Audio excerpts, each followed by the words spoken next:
पूरी जिम्मेवारी के साथ इन दोनों विचार विमर्श पर और तमाम ऐसे शैक्षणिक जगत के जो शिक्षक हैं उनको भी एक पहल करनी होगी कि जिस प्रकार से व्यवस्थाएं बतलाई जा रही है या बतलाई गई, कभी पोस्टर कभी बैनर, और उसके बाद जिस प्रकार से घटनाक्रम हुई कि दो शिक्षक रोशन आनंद और खान सर, और रोशन आनंद की तरफ से जिस तरह की चीज़ें हुई, फिर आरोप लगा कि रोशन आनंद ने ही अपने साथियों के साथ भिजवाकर गार्ड को पिटवाया, फिर उसके बाद जो है कहानी बदली, फिर ये आरोप लगा कि फायरिंग हुई। जैसा कि आपने देखा होगा और बखूबी आप जानते हैं कि खान सर बोल रहे थे कि फायरिंग हुई है, उसके बाद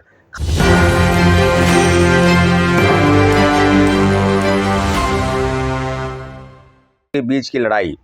और ये जो वर्चस्व की लड़ाई है, ये जो वर्चस्व का होर है, छोटे मोटे लड़ाई झगड़ों से ऊपर उठकर आज सामाजिक, राजनीतिक और यूँ कहें कि शैक्षणिक वातावरण को ध्वस्त करने, उसको बर्बाद करने, या यूँ कहें कि एक चर्चा का विषय बिंदु जो है वो यही दोनों विषय बन गया है। वो है दो शिक्षकों की वर्चस्व की लड़ाई। पूरी तरीके से मैं आपको बता दूं कि एज ए स्टूडेंट लीडर पूरी जिम्मेवारी के साथ इन दोनों विचार विमर्श पर और तमाम ऐसे शैक्षणिक जगत के जो शिक्षक हैं उनको भी एक पहल करनी होगी कि जिस प्रकार से व्यवस्थाएं बतलाई जा रही है या बतलाई गई, कभी पोस्टर कभी बैनर, और उसके बाद जिस प्रकार से घटनाक्रम हुई कि दो शिक्षक रोशन आनंद और खान सर, और रोशन आनंद की तरफ से जिस तरह की चीज़ें हुई, फिर आरोप लगा कि रोशन आनंद ने ही अपने साथियों के साथ भिजवाकर गार्ड को पिटवाया, फिर उसके बाद जो है कहानी बदली, फिर ये आरोप लगा कि फायरिंग हुई। जैसा कि आपने देखा होगा और बखूबी आप जानते हैं कि खान सर बोल रहे थे कि फायरिंग हुई है, उसके बाद खान सर अगले ही दिन अपने बातों से पलट गए। उन्होंने कहा कि फायरिंग नहीं हुई है, हमने हड़बड़ा कर बयान दिया, मुझे जानकारी नहीं थी। लेकिन एक वीडियो जो है, एक सोशल मीडिया पर एक वीडियो वायरल हुआ, उस वीडियो वायरल होने से ये बात बिल्कुल प्रमाणित हो गई कि छोटे मोटे झगड़े ही नहीं, अब जिस प्रकार से फायरिंग की गई, हवाई फायरिंग की गई, उस फायरिंग के बाद से उल्टे खान सर के ऊपर आरोप लगा। साथियों, आप जानते हैं कि रोशन आनंद की गिरफ्तारी हो चुकी है और खान सर के ऊपर गिरफ्तारी की तलवार लटक चुकी है, इसलिए कि उनके गार्ड द्वारा ये बयान दिया गया, पुलिसिया बयान, कि खान सर के कहने पर ही हमने फायरिंग की है। अब इस तरह की चीज़ों पर बिल्कुल विचार विमर्श करना होगा सरकार को, प्रशासन को। और जिस प्रकार से एफआईआर लॉन्च हुआ उसमें बाकायदा खान सर का बाय नेम एफआईआर दर्ज है, तो मुझे लगता है कि आज न कल खान सर को पुलिस अरेस्ट करेगी या कोर्ट में सरेंडर करे या किसी भी प्रकार से कानूनी सहायता ले, यानी एन केन प्रकरण खान सर को जेल में जाना होगा। अब आप समझिए चीज़ों को कि ये जो लड़ाई है, जिस प्रकार से खेल चल रहा है, इस खेल के पीछे वजह है बड़े पैमाने पर अकूत संपत्ति जमा करना, बड़े पैमाने पर लोगों को, खासकर ऐसे लोग जो गरीब किसान मजदूर के बच्चे और काफ़ी कम पैसा देकर वो चाहते हैं कि ऐसे शिक्षक शैक्षणिक संस्थानों से जुड़े, उनको कहीं ना कहीं बरगला कर कभी मोटरसाइकिल देंगे, कभी बुलेट देंगे, कभी थार देंगे, कभी टॉपर खरीद रहा है, कभी कोई बैच कोर्स के नाम पर तरह तरह के प्रोपेगेंडा या मार्केटिंग करके अपने आप को आगे सिद्ध करने का प्रयास कर रहा है।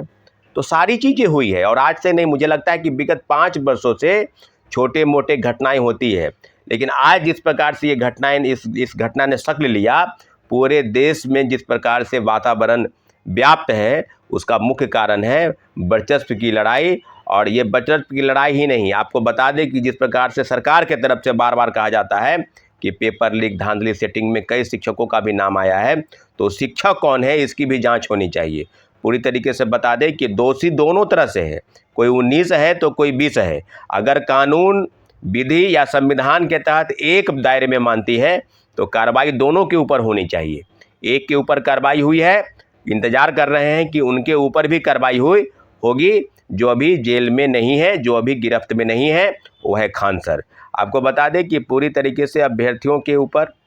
बेरोजगारों के ऊपर और जिस प्रकार से लांछन लग रहा है और शैक्षणिक वातावरण ध्वस्त होती दिख रही है, तो बार बार अभ्यर्थियों से, बेरोजगारों से, युवा से, नौजवानों से हम अपील करते हैं कि आप ऐसे संस्थानों से बचें जो अपने आप को गुटबाजी करते हैं। और आज ये गुटबाजी का ये निष्कर्ष है कि ये जातीय और धर्म के रूप में भी आगे विवश के रूप में ले चुका है।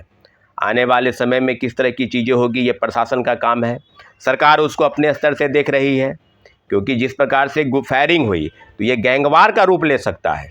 आप चीज़ों को समझिए, अगर इस पर सरकार कंट्रोल नहीं की तो आगे जाकर एक बड़े पैमाने पर कई तरह के दोनों तरीके से माना जाए तो ये गैंगवार ही नहीं,